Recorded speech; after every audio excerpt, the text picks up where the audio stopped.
Police महानिदेशक राजस्थान जयपुर और महानिरीक्षक जयपुर रेंज के निर्देश पर अलवर जिले में 2 दिवसीय एरिया डोमिनेशन अभियान चलाया गया। इस अभियान के तहत अलवर पुलिस अधीक्षक सुधीर चौधरी के नेतृत्व में 401 पुलिसकर्मियों की 91 टीमें गठित की गई। उन्होंने जिले भर के 532 स्थानों पर दबिश देकर कुल 604 आरोपियों को गिरफ्तार किया। देखिए, श्रीमान डीजी साहब की तरफ से और श्रीमान आई साहब की तरफ से हमें निर्देश थे। 2 दिवसीय हमने धरपकड़ अभियान चलाया अलवर जिले में, जिसमें सबसे पहले अधिकारी स्तर पे हमने प्लानिंग की कि किन किन हमारे अपराधियों को हमें टारगेट करना है। उसकी डिटेल प्लानिंग जो है सुपरवाइजरी लेवल पे हुई। मेरे द्वारा मीटिंग ली गई। उसके बाद तत्पश्चात एडिशनल एसपी, सीओज और एसएचओ के द्वारा प्लानिंग की गई। उस प्लानिंग का नतीजा निकला कि 604 अपराधी हमने 2 दिन की धरपकड़ अभियान में टोटल गिरफ्तार किए हैं। उसमें ऐसे अपराधी भी हैं जो कि महिला अत्याचार के अंदर वांछित थे, और ऐसे 8 अपराधी हैं। 4 हिस्ट्रीटर जो है जिन्होंने अपराध किया था। आज डी साहब ने वीसी ली, वीसी में भी उनका फोकस था कि जो एचएस है और हार्डकोर अपराधी हैं, अगर वो क्राइम कर रहे हैं तो उनको पकड़ना पुलिस की पहली प्राथमिकता है। ऐसे 4 अपराधी को हमने पकड़ा है। जो आयतन अपराधी लगातार क्राइम करते हैं, ऐसे 2 अपराधियों को हमने पकड़ा है। और जघन्य अपराधों में जो वांछित अपराधी हैं, वैसे 19 अपराधियों को हमने पकड़ा है। इवन सामान्य प्रवृत्ति के जो अपराध हैं, पेटी ऑफेंसेस हैं, उसमें भी हमने 55 अपराधियों को पकड़ा है। 147 जो है पुराने गिरफ्तारी वारंट जो थे उनकी हमने तामील कराई है। उसके अलावा गिरफ्तारी स्थायी वारंट जो है, स्टैंडिंग वारंटी जो है, वो लगभग 71 हमने पकड़े हैं। और 4 हमने गिरफ्तार जो किए हैं उनके खिलाफ हमारे पास में इनाम का भी डिक्लेयर हमने किया था। इसके अलावा अवैध शराब एनडीपीएस में भी जो वांछित अपराधी हैं वो 2 पकड़े हैं। आर्म्स एक्ट के जो प्रकरण दर्ज हुए हैं उसमें 7 अपराधी हमने पकड़े हैं। अवैध शराब के जो प्रकरण दर्ज हैं उसमें 53 अपराधी हमने पकड़े हैं। और एनडीपीएस एक्ट के तहत जो प्रकरण है वो 2 हमने अरेस्ट किए हैं। इसके अलावा अन्य जो है प्रकरणों में हमने 26 अपराधी पकड़े हैं। और टोटल 170 बीएनएसएस में हमने 204 अपराधी पकड़े हैं। कुल मिला के 604 अपराधी अलवर पुलिस ने पकड़े हैं। 2 दिवस की जो कार्रवाई हुई उसकी सक्सेस का कारण ये रहा कि पहले से डिटेल प्लानिंग रही और हमने अपना टारगेट का चिन्हीकरण किया। लगभग 532 स्थानों पर हमने दबिश दी और 400 प्लस पुलिसकर्मी इस पूरी रेड में शामिल थे। और इस पूरी रेड का टारगेट ये था कि अलवर पुलिस पूरी तरह से मुस्तैद है और आने वाले समय में जो भी अपराधी अलवर जिले के अंदर अपराध करने का जो है ख्याल रखते हैं उनको पुलिस का सामना करना पड़ेगा। क्षेत्र के सभी थानाधिकारियों ने इसमें कार्रवाई की है। उनका ब्रेकअप तो मैं आपको नहीं दे पाऊंगा, परंतु इतना जरूर कहना चाहूंगा कि हर थाने में कुछ न कुछ कार्रवाइयां हुई है।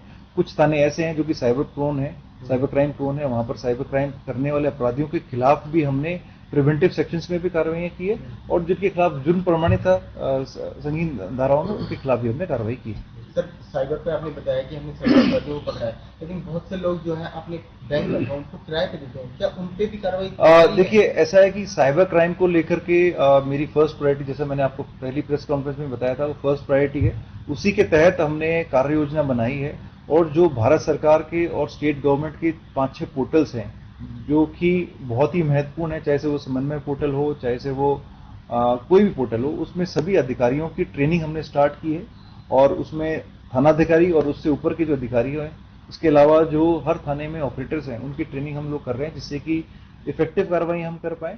भारत सरकार के स्तर पर काफी अच्छे पोर्टल्स उपलब्ध हैं। उन सब पोर्टल्स की सभी फीचर्स की जानकारी सभी अधिकारियों को हो और उसमें नए नए फीचर्स ऐड होते रहते हैं, उसको लेकर के मैंने निर्देशित किया है। उसी के तहत लगातार कंटिन्यूस ट्रेनिंग जो है थानाधिकारियों की चल रही है। उसके अलावा जो अपराधी साइबर क्राइम में अरेस्टेड हैं, उनकी बेल कैंसिलेशन के लिए भी हमने निर्देश दिए हैं। बहुत सारे अपराधी ऐसे हैं जो कि कोर्ट से बेल लेकर के बाहर आकर के वापस वही अपराध कर रहे हैं। इसका मतलब उन्होंने अपनी बेल कंडीशन का वायलेशन किया है। अभी रिसेंटली एक केस के अंदर माननीय सुप्रीम कोर्ट ने एक अपराधी को बेल दी है, जिसमें साइबर क्राइम में अलवर पुलिस ने जो अपराधी है उसकी बेल डिस्ट्रिक्ट लेवल पे और हाईकोर्ट लेवल पे कैंसिल कराई और माननीय कोर्ट ने कैंसिल की। उसके तत्पश्चात जब वो सुप्रीम कोर्ट में गया तो माननीय सुप्रीम कोर्ट ने अपराधी को बेल जरूर दी है, परंतु जो कंडीशन इंपोज की है वो बड़ी सख्त कंडीशन इंपोज की है, क्योंकि हमारी तरफ से सख्त पैरवी थी कि ये अपराधी वापस अपराध कर सकता है। इसलिए माननीय सुप्रीम कोर्ट ने उस व्यक्ति को अपना पासपोर्ट जमा कराने के लिए हिदायत दी है। उसके अलावा उसको अपना इलाका ना छोड़ने के लिए बेल कंडीशन में रखा है। और उसके अलावा हर सोमवार को उस व्यक्ति को एसएचओ संबंधित को रिपोर्ट करने के लिए कहा है।